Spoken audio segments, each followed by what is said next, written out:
Hello hello, मैं ऋषभ कुमार, वनो organic किसान सहायता फाउंडेशन एंड वनो ऑर्गेनिक प्राइवेट लिमिटेड के संस्थापक। आज मोतिहारी के पावन धरती पे जो हमारे डिस्ट्रिक्ट कोऑर्डिनेटर हैं मिस्टर रविशंकर कुमार, जिनके रेफरेंस से आज जिला ऑफिस ओपन किया जा रहा है, इनके लिए एक जोरदार ताली हो। मैं बताना चाहूँ इनकी ज्वाइनिंग लगभग 3 माह पूर्व हुई थी, पर इसने मेहनत करके आज मोतिहारी जिले में और साथ में शिवहर, बेतिया, कुछ और जिले में भी काम स्टार्ट किए हैं। तो पहली बात हम लोग ब्लॉक कोऑर्डिनेटर को बताएंगे कि ब्लॉक कोऑर्डिनेटर का मिनिमम वर्क क्या है, पंचायत का वर्क क्या है, कैसे आपकी सैलरी होगी, कैसे आपको काम करना है, क्षेत्र में क्या बताना है। तो फिलहाल आज का ओपनिंग किया और हमारा भारत का सबसे मुख्य पर्व है जो रामनवमी के नाम से जाना जाता है। तो ज़्यादा टाइम नहीं लेंगे, हमारी जो मीटिंग हुई थी हर एक ब्लॉक तारीख जो मीटिंग आपका रविशंकर जी लेंगे, जिसमें हम लोग को इन्वॉल्व करेंगे, जो छोटी छोटी समस्या वहाँ पर हम लोग सॉल्व करेंगे। तो मैं एक छोटा सा स्टेप लेके सब चालू करूँगा, दूसरा मीटिंग किसान के साथ भी करेंगे। तो मैं पहली बात बता देना चाहूँ, ब्लॉक कोऑर्डिनेटर जिला के बाद कोई आता है तो उनके बाद ब्लॉक आता है। कौन आता है? Block coordinator. ब्लॉक कोऑर्डिनेटर का काम क्या है? जैसे ब्लॉक कोऑर्डिनेटर की ज्वाइनिंग मीटिंग होती है ऑफिस ओपनिंग के दिन, जैसे एक जिला को टोटल ब्लॉक पहले बहाल करनी है, उनके बाद उसकी ज्वाइनिंग मीटिंग होती है एक दिन। उस दिन से उनकी सैलरी स्टार्ट होती है, जिसमें आपको 15 दिन का टारगेट दिया जाता है। कितने दिन का? 15 दिन के अंदर अपने अंदर के 10 पंचायत कोऑर्डिनेटर की नियुक्ति करनी होती है। 15 दिन जिसमें अपने 10 पंचायत की नियुक्ति करके ज्वाइनिंग मीटिंग करवानी होती है। उस वक्त अवधि में आप लोग की सैलरी काटी नहीं जाएगी। आप ज्वाइनिंग पीरियड में 2 महीना ले लेंगे, 3 महीना ले लेंगे, तो कोई भी सैलरी आपको नहीं मिलेगी। ध्यान रखेंगे, समझेंगे।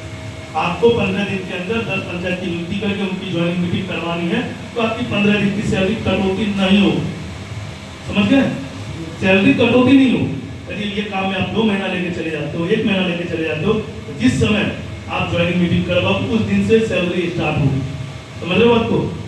पंचायत कोऑर्डिनेटर की बात करें हम लोग, तो पंचायत कोऑर्डिनेटर जिस ब्लॉक के हैं उस ब्लॉक में यदि ब्लॉक कोऑर्डिनेटर एक्टिव नहीं रहे, सपोज ब्लॉक कोऑर्डिनेटर 4 पंचायत बहाल कर लिए, आगे काम नहीं कर पा, तो वो आ जाएंगे सीधे डिस्ट्रिक्ट कोऑर्डिनेटर के हैंड में, तो उनकी ज्वाइनिंग मीटिंग होगी। समझ रहे हैं? यदि ब्लॉक कोऑर्डिनेटर एक्टिव है तो ज्वाइनिंग मीटिंग डिस्ट्रिक्ट कोऑर्डिनेटर नहीं करवाएगा। यदि आप 4 पंचायत का बहाल करके आप छोड़ दिए, नहीं कर रहे, तो वो चारों पंचायत कोऑर्डिनेटर डिस्ट्रिक्ट कोऑर्डिनेटर आपके हैंड में आ जाता है। तो आप ऑफिशियल जूम मीटिंग करके ज्वाइनिंग मीटिंग करके उनको कार्य पे भेज सकते हैं। पंचायत कोऑर्डिनेटर का कार्य है किसान जैविक कार्ड बनना, पहला काम। 3 महीने का काम होता है, जो टारगेट बेस पे होता है 3 मंथ। 1200 किसान का 3 महीने बनाना होता है, रोज का 10 से 12 किसान का 3 महीने यदि आप 1200 कार्ड की प्रक्रिया पूरी कर ले तो आपकी पेमेंट जो पंचायत को निर्धारित हो जाती है, फिक्स हो जाती है। उनके बाद जितने भी कार्डधारी किसान है उनसे मैचअप करके हम लोग दूसरा आपको काम देते हैं, जो टारगेट बेस नहीं होता। समझ गए? टारगेट बेस ब्लॉक हो, पंचायत हो, 3 माह 3 महीना जो मेहनत करेंगे, उनके बाद आपको मेहनत नहीं, उनके बाद सिर्फ आप वर्क करते हैं, उनके साथ चलते हैं। लेकिन ये 3 महीना आपके लिए स्ट्रगल भी रहेगा और थोड़ा सा मेहनत भी रहेगा। और ये 3 महीना यदि मेहनत कर ले, आगे मेहनत करने की जरूरत नहीं पड़ेगी। 3 महीना मेहनत करने पीछे हो गए तो वो 3 महीना में आप रहेंगे, क्योंकि आपकी रजिस्ट्रेशन जो फ्री है, आपको पता होना चाहिए, पंचायत हो या ब्लॉक हो, सबकी रजिस्ट्रेशन की रिफंड है काम के दौरान।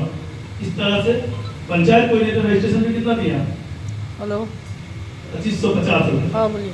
आपका फर्स्ट मंथ का जो पेमेंट होता है कार्ड पर, उस कार्ड के दौरान फर्स्ट मंथ के पेमेंट के दौरान वो रिफंड हो जाता है।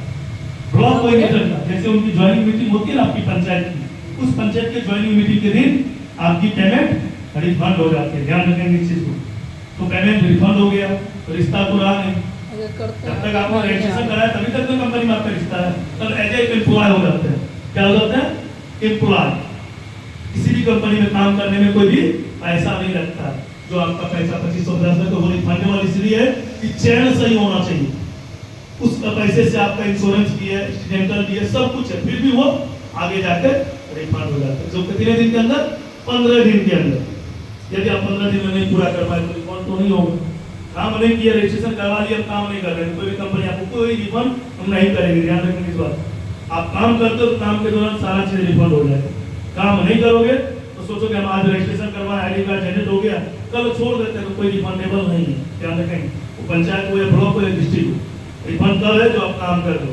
आप 15 दिन काम करते हो तो 15 दिन का तो पैसा भी तो आ रहा है, पैसा आ रहा है 15 दिन का जी। आप नहीं काम करोगे तो कुछ हो नहीं आया, ना पैसा आएगा ना रजिस्ट्रेशन किया है, वो पंचायत हो या ब्लॉक हो या डिस्ट्रिक्ट हो। तो काम के दौरान सबका रिफंड। अब कौन आ जाता है कार्ड में? किसान जैविक कार्ड का 65 रुपया। कितना रुपया? 65 रुपया। वो भी रिफंड कब है? जब किसान जो कार्ड बनवाया प्रोडक्ट लेने के लिए बनवाया ना, और कोई तो लाभ उतना है नहीं इसमें। खाद, डीएपी, एनपीके, पोटाश जो भी है वो कम से कम रेट में किसान को मिले। तो पहला बोरा जब वो परचेज करेगा हमारे को अपने ऑर्डर पर, उस 65 रुपया को पहले बोरे की कीमत से माइनस करके उनसे लेंगे। जब तक वो कोई प्रोडक्ट परचेज नहीं करता तब तक 65 रुपया कंपनी के पास जमा रहेगा। सपोज एक मानो आप लोग, हम किसान का 200 कार्ड का ऑर्डर लिए, 200 बोरा का ऑर्डर लिए, एक फ्री ऑफ कॉस्ट कार्ड है, कोई कार्ड का चार्ज नहीं। क्या पता वो 200 किसान कार्ड जो ऑर्डर दिए हैं नहीं ले, तो कंपनी का ट्रांसपोर्टिंग मानेगा? कंपनी का गाड़ी भाड़ा मानेगा कि हम नहीं का माल नहीं बिका तो नहीं लेंगे? लेबर जो माल उतारेगा वो मानेगा कि नहीं बिक्री हुआ तो नहीं लेंगे? कोई मानेगा? वो तो चाहेगा भैया बिक्री हो या ना हो। होटल से 500 किलोमीटर से आए तो वो तो भाड़ा लेगा। हम तो पैसा ले रहे हैं, आप ऑर्डर कर रहे हो तो रिफंड है, नहीं ऑर्डर कर रहे हो तो रिफंड नहीं है। समझ गए? ऐसा नहीं किसान के पैसे से कंपनी चलती है। कंपनी चलती है डीएपी बेचने से, एनपीके बेचने से, पोटाश बेचने से। नहीं कि आपके 2550 से, नहीं कि आपके 65 रुपया। लेकिन सिस्टम, यदि वो 65 रुपया दिया तो वो यदि एक बोरा ऑर्डर किया, उसके दरवाजे पे जब हम लेके जाएंगे तो वहां नेगेटिव नहीं होगा। लेकिन फ्री ऑफ कॉस्ट वाला का 2000 ऑर्डर मिल जाएगा। क्या पता 2000 में 100 किसान भी ना ले, लेकिन कंपनी का एज एम्प्लॉय है, कंपनी आपको ट्रांसपोर्टिंग नहीं छोड़ेगी, उनका पेनल्टी तक आपको भरपाई करनी होगी। कंपनी को पेनल्टी के साथ भरपाई करनी होगी आपको। तो ये है वजह।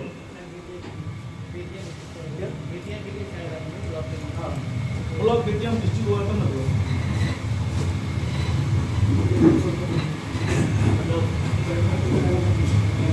सीधा समझ में समझे कि आपके द्वारा जो भी दिया गया पैसा होता है किसान का, एडमिशन का, कार्ड का, ज्वाइनिंग का, कंपनी उनसे नहीं चलती है। यदि हम फ्री ऑफ कॉस्ट ज्वाइनिंग करने के लिए भी चालू हो जाए ऑल ओवर मोतिहारी डिस्ट्रिक्ट में, सर आपके जैसे जब 50 एम्प्लॉय में जिनका रिज्यूम हमारे ऑफिस में पड़ा है, लेकिन उसमें सेलेक्ट नहीं होगा। क्या नहीं होगा? कौन काम करने वाला है, कौन काम नहीं करने वाला। आपके पास 4 दिन आपसे काम नहीं होता। सपोज है एक पंचायत कोई लीडर कार्ड बनाने गए, 4 दिन कार्ड नहीं बना, 5वां दिन उसको कौन भेजेगा? वो 2550 रुपया जो उसने लगाया है, यदि वो नहीं लगाया होगा 2 दिन काम नहीं होगा, तीसरा दिन से क्षेत्र में जाना बंद कर दे, चौथा दिन से अपने सीनियर का कॉल रिस्पॉन्स देना बंद कर दे। कर देगा? हाँ या ना बताइए? दिल से बताइए कि आपने जो 2550 रुपया रजिस्ट्रेशन भी पे किया है कंपनी ने, उस एवज पे आप लोग यहाँ तक बैठे हैं। आज रामनवमी का बहुत बड़ा पर्व है कि नहीं? आज लगभग 90% हमारे भारत के वासी जो हिंदू वासी हैं वो अभी बिजी होंगे ना, लेकिन आप फिर भी यहाँ हैं। क्यों है? आपने जॉब की नीड है, आपने कहीं इन्वेस्ट किया, तो आपका समझना आपका फर्ज बनता है कि कुछ तो काम के लिए आपने पैसा लगाया ना। अगर आपको काम की नीड नहीं होती तो पैसा इन्वेस्ट करते।